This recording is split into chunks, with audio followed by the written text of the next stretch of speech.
산부이장.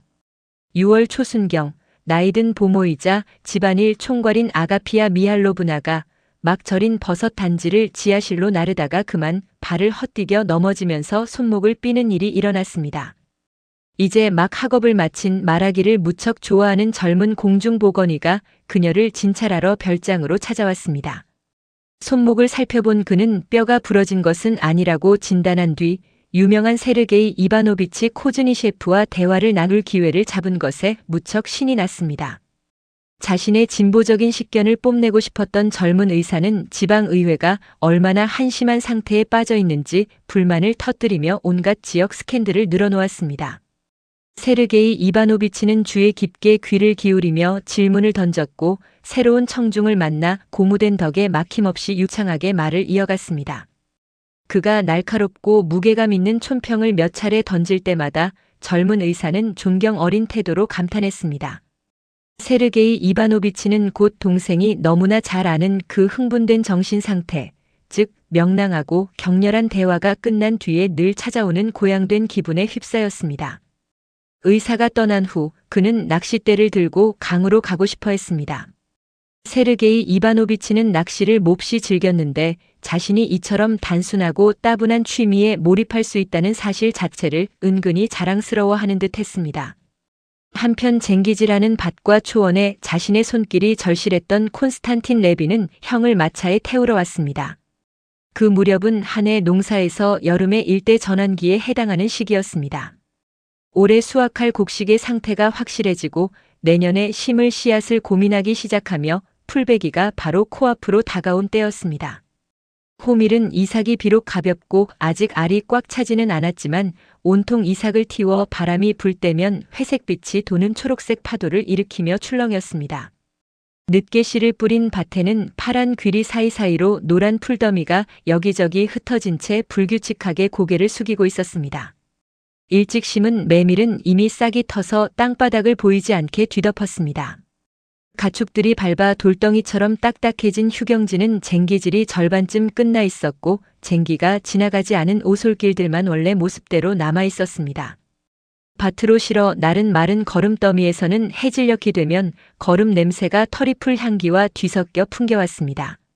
지대가 낮은 강가 초원에는 소리쟁이 줄기들이 거뭇거뭇하게 무리 지은 사이로 곧 베어지기를 기다리는 울창한 풀들이 마치 빽빽한 바다처럼 펼쳐져 있었습니다. 매년 찾아와 농민들의 모든 신경을 한계까지 팽팽하게 죄어오는 본격적인 수확 노동이 시작되기 전 들판의 고된 일과가 잠시 숨을 고르는 찰나의 휴식기였습니다. 올해 농사는 대풍작이었고 밤이슬이 짧게 내리는 맑고 뜨거운 여름날들이 이어지고 있었습니다.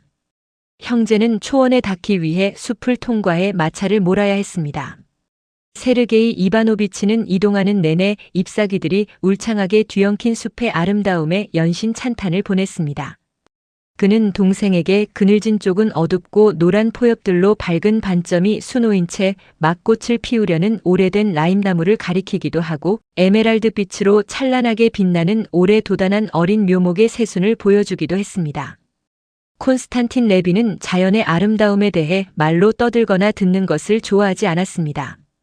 그에게 있어 말이라는 것은 눈앞에 보이는 아름다움을 오히려 훼손하는 것에 불과했습니다. 그는 형의 말에 건성으로 맞장구를 쳤지만 머릿속으로는 자꾸만 다른 생각들이 맴도는 것을 막을 수 없었습니다. 숲을 빠져나오자 그의 모든 신경은 고지대에 펼쳐진 휴경지 풍경에 온통 사로잡혔습니다. 어떤 곳은 풀이 자라 노랗고 어떤 곳은 짓밟힌 채 쟁기 자국이 격자무늬를 이루고 있었으며 또 어떤 곳은 거름더미가 점점이 놓여 있거나 이미 갈아엎어져 있었습니다. 그 위로 마차 행렬이 줄지어 지나가고 있었습니다. 레비는 마차의 수를 세어보며 필요한 만큼 다 도착한 것을 확인하고 안도했습니다. 그리고 눈앞에 초원이 펼쳐지자 그의 생각은 온통 풀베기 작업으로 옮겨갔습니다.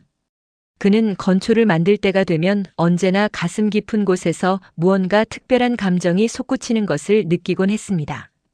초원에 다다르자 레비는 말을 멈추어 섰습니다. 빽빽하게 우거진 풀숲 위로 아침 이슬이 여전히 흥건하게 맺혀 있었습니다. 세르게이 이바노비치는 발이 젖지 않도록 잉어가 잘 잡히는 버드나무 밑까지 마차를 타고 갈 수 있게 해달라고 동생에게 청했습니다. 콘스탄틴 레비는 베어내야 할 소중한 풀들이 마차에 짓밟히는 것이 무척 아까웠지만 꾹 참고 마차를 몰아 초원 안으로 들어갔습니다.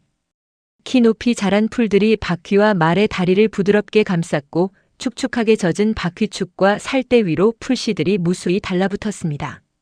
형이 낚시 장비를 정돈하며 덤불 밑에 자리를 잡는 동안 레비는 말을 멀리 끌고 가 메어둔 뒤 바람 한 점 없이 고요한 회록색 풀의 바다 속으로 걸어 들어갔습니다. 잘 익은 씨앗을 머금은 부드러운 풀들이 가장 축축한 곳에서는 그의 허리춤까지 닿았습니다. 초원을 가로질러 도로로 나온 콘스탄틴 레비는 한쪽 눈이 부어오른 채 어깨에 벌통을 메고 걸어오는 한 노인과 마주쳤습니다. 포미치, 왜 그러시나? 길 잃은 벌떼라도 잡으신 건가? 레빈이 물었습니다. 잡기는요, 콘스탄틴 드미트리치 나리. 우리 벌들을 지키는 것만으로도 아주 죽을 맛입니다요. 이번이 벌써 도망치려던 두 번째 벌떼라니까요. 다행히 아이들이 붙잡았습니다요. 나리의 밭에서 쟁기질을 하던 중이었는데 말에서 멍에를 풀고 그 뒤를 맹렬하게 쫓아갔지 뭡니까? 그나저나 포미치 어떻게 생각하나? 당장 풀베기를 시작해야 할까 아니면 조금 더 기다려야 할까? 에휴 글쎄요. 우리 방식대로라면 페드로 죽일 때까지는 기다려야 마땅하지요. 하지만 나리께서는 늘 남들보다 빨리 배시지 않으셨습니까? 어쨌든 하느님의 은혜로 건초 상태는 아주 훌륭합니다요. 짐승들 먹일 것은 차고 넘치겠습니다. 날씨는 어떨 것 같나? 그거야 하느님 손에 달린 일이지요. 아마 맑을 겁니다요. 레비는 다시 형이 있는 곳으로 걸어갔습니다. 세르게이 이바노비치는 단 한 마리도 낚지 못한 상태였지만 전혀 지루해하지 않고 무척 유쾌한 기색이었습니다. 레비는 형이 아까 의사와 나누었던 대화에 흥분이 가시지 않아 누군가와 또 이야기를 나누고 싶어 한다는 것을 눈치챘습니다. 반면 레비는 내일 당장 풀을 베릴꾼들을 소집하라고 명령하고 머릿속을 온통 지배하고 있는 풀베기 시기에 대한 의구심을 얼른 정리하기 위해 하루라도 빨리 집으로 돌아가고 싶은 마음뿐이었습니다. 자, 이제 그만 가시지요. 레빈이 말했습니다. 뭘 그리 서두르나? 조금만 더 머물다 가세. 그나저나 자네 옷이 흠뻑 젖었구먼. 비록 고기는 한 마리도 못 잡았지만 참 좋지 않은가. 자연과 온전히 하나가 될 수 있다는 것. 그것이 바로 모든 스포츠가 가진 최고의 매력이라네. 저 강물이 머금은 강철빛이 얼마나 아름다운가. 세르게이 이바노비치가 말을 이었습니다. 이 강변 둑길을 걸을 때면 난 언제나 그 수수께끼가 떠오른다네. 자네도 그 수수께끼를 아나? 풀잎이 강물에게 말하기를 우리는 흔들리고 또 흔들리네라는 것 말이요. 그 수수께끼는 잘 모르겠습니다. 레빈이 피로한 기색으로 짤막하게 대답했습니다.